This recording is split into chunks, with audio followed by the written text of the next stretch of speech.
भारत के star wicketkeeper बल्लेबाज Rishabh Pant Manchester test के पहले दिन चोटिल हो गए। शॉट खेलते समय पंत के पैर में चोट लगी, उन्हें मिनी एम्बुलेंस से मैदान के बाहर ले जाना पड़ा। इंडिया वर्सेस इंग्लैंड चौथा टेस्ट मैनचेस्टर के मैदान में खेला जा रहा है। मैच के पहले दिन बुधवार को भारत को बड़ा झटका लगा। भारत के स्टार विकेटकीपर बल्लेबाज ऋषभ पंत बुरी तरह चोटिल हो गए। क्रिस वॉक्स के सामने शॉट खेलते समय पंत के दाहिने पैर में चोट लगी।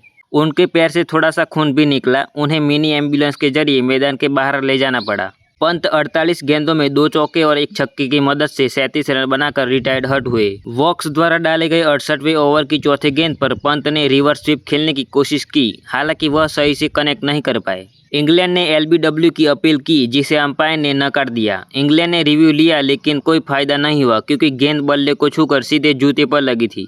27 वर्षीय पंत आउट होने से तो बच गए, लेकिन पैर के दर्द ने उन्हें काफी बेचैन कर दिया। उन्हें न सिर्फ चलने में बल्कि पैर जमीन पर रखने में भी तकलीफ हो रही थी। उसके बाद पंत को मिनी एम्बुलेंस से जरिए मैदान के बाहर ले जाया गया। ऋषभ पंत की नई चोट ने भारत की टेंशन बढ़ा दी है। वह सीरीज में 2 सेंचुरी और 2 50 लगा चुके हैं।